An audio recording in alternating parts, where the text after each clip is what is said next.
ऋषि मुनियों की पावन धरती, देश धर्म का नाता है। कहते सारे लोग यही हैं, गो हमारी माता है। जाग उठो ओ भारतवासी, जाग उठो ओ भारतवासी, गो पर छुरियां चलती हैं। बंद करो गो माँ की हत्या, सारी जनता कहती है। बंद करो गो माँ की हत्या, सारी जनता कहती है।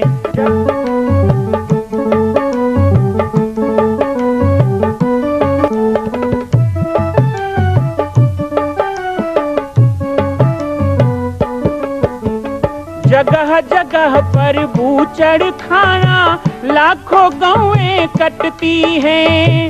किसे सुनाए व्यथा हमारी, नैना नीर बहाती हैं। रक्षा करना गौ माता की, रक्षा करना गौ माता की, गीता ज्ञान सिखाती है। बंद करो गो माँ की हत्या, सारी जनता कहती है। बंद करो गो माँ की हत्या, सारी जनता कहती है।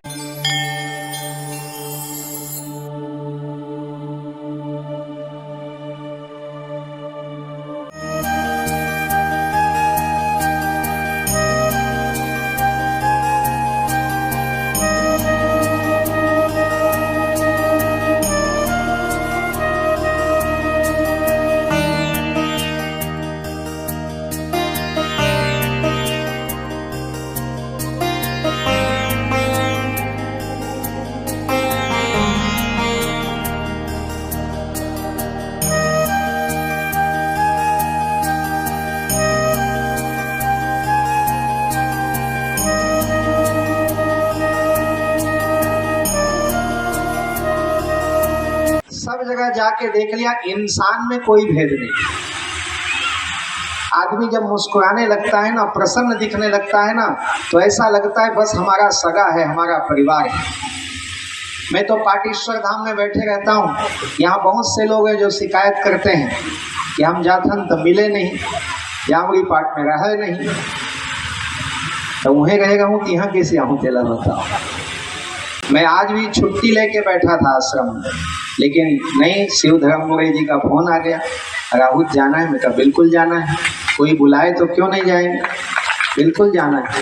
तो जो भी कार्यक्रम में जाते हैं, लेकिन आप लोग तो पाटेश्वर धाम आते हैं, मैं वहाँ मिलता भी हूँ।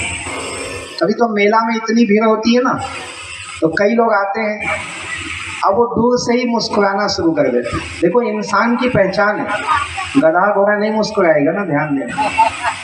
कुत्ता बिल्ली को हंसना हो, अब कुत्ता को खुशी हो तो भी भूकेगा, गुस्सा है तो भी भूकेगा।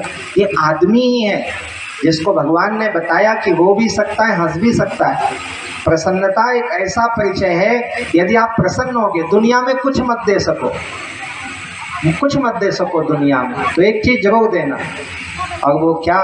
तो कहा, घर से मंदिर हो अगर दूर, घर से मंदिर हो अगर दूर, चलो यूं कर लें किसी रोते हुए बच्चे को हंसाया जाए। ये बहुत बड़ी पूजा है, ये बहुत बड़ी उपासना है। समाज में प्रसन्नता फैलाओ, दीन दुखियों की सेवा करना भी प्रसन्नता फैलाना है। और जो विधर्मी लोग हमारे धर्म को चोट पहुंचाते हैं, उनको दंड देना भी प्रसन्नता पहुंचाना है। आश्रम में आते हैं, मैं कई लोगों को नहीं पहचानता, स्वाभाविक बात है। एक दिन में गुरु पूर्णिमा जैसे में तो एक दिन में 50,000 40,000 लोग आते हैं, सबसे मिलना है, मुझसे मिले बिना कोई नहीं जाता। लगभग 10,000 लोगों से हालचाल भी पूछना है, वो भी एक ही दिन में करना है। तो बड़े दूर से ही वो मुस्कुराते हुए आते हैं। अब केशव जी मुस्कुराते आएंगे तो समझ में आ जाता है कि भाई यहाँ जान पहचान के। लेकिन कई आप जैसे होते हैं, अब देखो सब माताएं मुस्कुराने लगते हैं। ये हो गया परिचय, राम राम हो गया। अब इसके बाद कुछ बोलूंगा नहीं बोलूंगा तो भी हाँ भाई अच्छा लगा।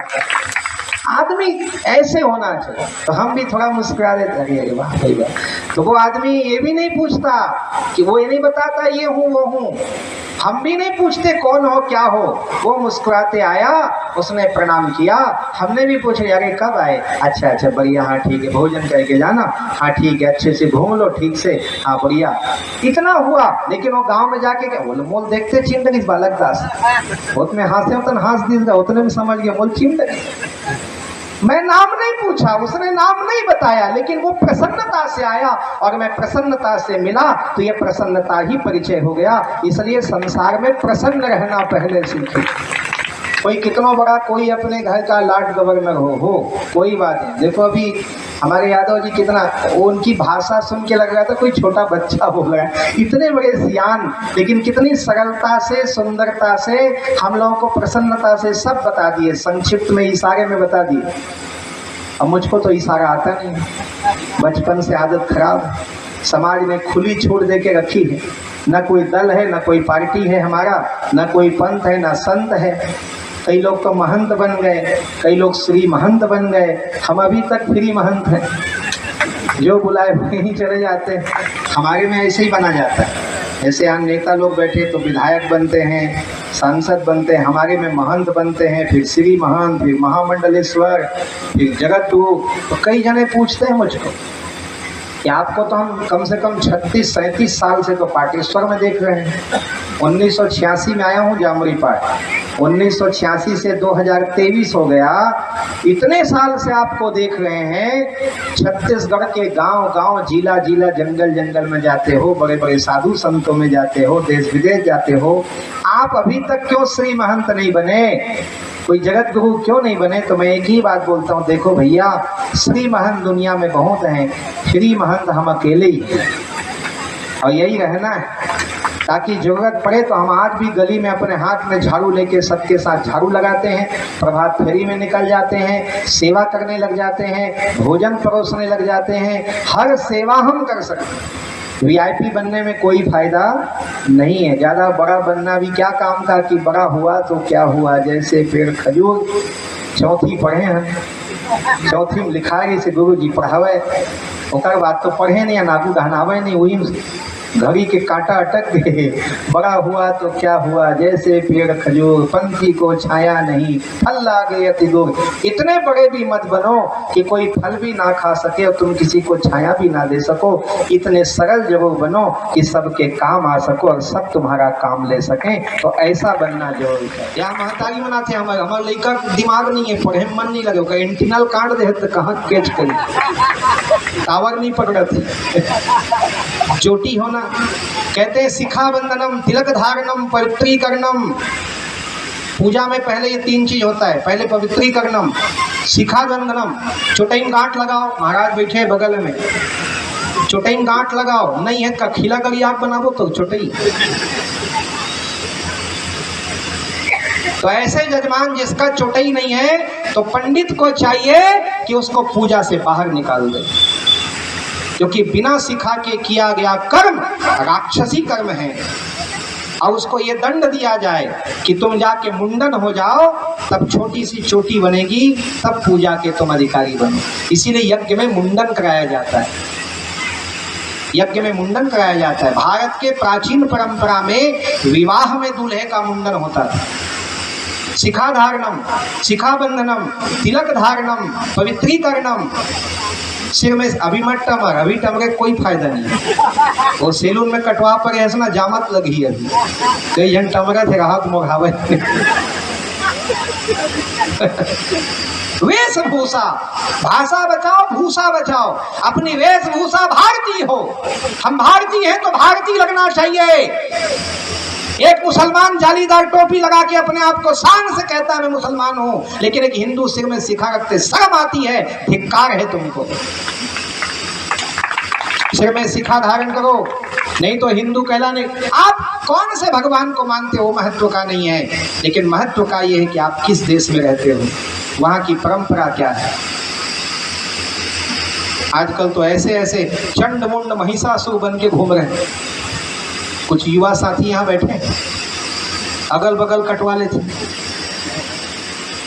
अगल बगल कटवा लेंगे, बीच में उल्टा लटका देंगे, आगू में नरियर पूछ कस रंगवा लेंगे थे, झूलत थे आगू मंदर छाता कस। अच्छे नहीं लगते हो तुम देख के, तुम्हें लगता होगा तुमने नया फैशन बनाया है। अरे बेवकूफ, लफंगा लगता है, तू आवारा लगता है, तुझे देख के कोई माँ बहन तेरे पास नहीं जाएगी। शरीफ लग, सज्जन दिखना चाहिए। देश का युवा सज्जन लगे, माथे में चंदन हो, गले में भगवा फेटा हो और जय श्री राम हो, तो कोई भी माँ बहन तेरे पास आ जाएगी। ये वीर है मेरा, ये बजरंगी है मेरा, ये मेरा हिंदू भाई है जो जय श्री राम कहता है, जो बजरंग बली का तिलक लगा के निकला है घर से, जो सिर में साफा बांध के भगवा निकला है। लेकिन तेरा रूप देख के ही कोई नहीं आएगा तेरे आगे तिरछे बाल वाले। का जानबे महाराज, हमारा 29 साल बाद जटा निकला है। गुरुदेव गए ना अभी पिछले साल, तब मुंडन हुए हैं। नहीं तो ये जटा होती थी, या तो जटा जट रहो नहीं तो सफा चट रहो, समझ, दोनों बीच मत रहो। दोनों बीच वाला हमारा काम नहीं। अभी आ जाएगा घर का फसल, 1 साल में फिर जटा झूठा जाएगा। जो मांसाहार का त्याग करें, जो नशा व्यसन का त्याग करें, कुछ नहीं मिलता है ये पान बीड़ी सिगरेट गुटखा पाउच में, कुछ नहीं मिलता है शराब में। शराब का त्याग करें। जिस शराब ने इस देश का यौवन खराब कर दिया, जिस शराब ने इस देश का संपूर्ण कीर्ति नष्ट कर दिया। आज छत्तीसगढ़ को 2 चीज के लोग जानते हैं, एक धान का कटोरा और दूसरा शराबियों के कारण। ये कलंक है हमारे छत्तीसगढ़ का, जिसको मिटाना भी हमारा ही काम। शराब के कारण छत्तीसगढ़ क्यों जाना जाता है? जबकि छत्तीसगढ़ धान के लिए जाना जाता है, तो गाय के लिए और दूध के लिए जाना चाहिए। तो दोनों मिलके खीर बन जाएगा। धान और शराब मिलेगा तो धान का पैसा भी नहीं बचने वाला है। वो 2500 3000 और 5000 भी झोंकू ना तब वो नहीं पूगने वाला। ये है शराब। मिलता क्या है शराब पीकर? पीने वाले सोचते हो कभी क्या मिलता है? फिर कहते हैं तुम बाबा जी हो, बोलना काम है, बोलो निकलो यहाँ से। सही बात है, हम नहीं सुधरने वाले। और क्या सोचते हो, अभी बोल दोगे तो बड़ा हम अभी छोड़ देंगे दारू। लो बाबा जी छोड़ दिया। क्यों छोड़ोगे भाई? हमारे कहने से क्यों छोड़ोगे? साधु संत की बात क्यों मानोगे? शराब पीने वाले लफंगों की बात मानोगे? शराब पीने वाले उन नालायकों की बात मानते हो जो तुम्हें दारू पिलाते हैं, और उन भ्रष्ट नेताओं की मानते हो जो फोकट में दारू बांटते हैं। संतों की मत मानो, वही लोग काम आएंगे, वही लोग भवसागर पार करा देंगे। साधु संत क्या है? साधु संत तो मूर्ख है ना, जो पागलों की तरह घूम रहे हैं, बोल रहे हैं। हम भी भगवान की कथा करके चढ़ौती चढ़ा सकते थे, लेकिन वो काम नहीं करते। समाज से उलझते हैं, बात कड़वी लगे तो भी बोलते हैं। क्योंकि वैद्य, सच्चा वैद्य वही है जो रोगी की नहीं पथ्य की सुने, अर्थात दवाई की देखे। आपको तकलीफ भी हो तो क्या हुआ, मात चिराव कठिन की नाई। यहाँ माताएं बैठी, आपके छोटे बच्चे के पैर में फोड़ा हो जाए तो उसमें मवाद हो जाता है ना, तो उसको दर्द होता है, तो वो हाथ नहीं लगाने देता। लेकिन फिर भी आप उसको, रोता है तो रो, लेकिन फाड़ते हो उसके घाव को, क्योंकि पता है ये नहीं फाड़ूंगी आज, इसका मवाद नहीं निकालूंगी तो कल पैर काटना पड़ जाएगा। इसी तरह मेरे बोलने से कई लोगों को तकलीफ हो रहा होगा, लेकिन वो तकलीफ होता है तो होने दो। लेकिन ये बहुत बड़ा तकलीफ है जो शराब ने बर्बाद कर दिया। माँ कौशल्या की पावन जन्मभूमि छत्तीसगढ़ प्रांत में बालोद जिला में स्थित है श्री सर्वसिद्ध शक्तिपीठ जामड़ी पाटेश्वर धाम। परम पूज्य सद्गुरुदेव राजयोगी बाबा जी की तपस्थली श्री पाटेश्वर धाम और विश्व के अद्वितीय मां कौशल्या जन्मभूमि मंदिर निर्माण का दर्शन करने और इसी प्रकार समसामयिक विषयों पर अपना ज्ञान वर्धन करने के लिए और 10,000 गायों के लिए बनने वाले श्री हनुमान नंदीशाला गो अभ्यारण्य का समाचार प्राप्त करने के लिए आप सभी देखते रहें YouTube चैनल पर राम बालक दास, और हमारे चैनल को आप सभी सब्सक्राइब करें, घंटी का बटन दबाएं ताकि आप सूचनाओं से जुड़े रह सकें। जय श्री राम, जय गौ माता, जय गोपाल।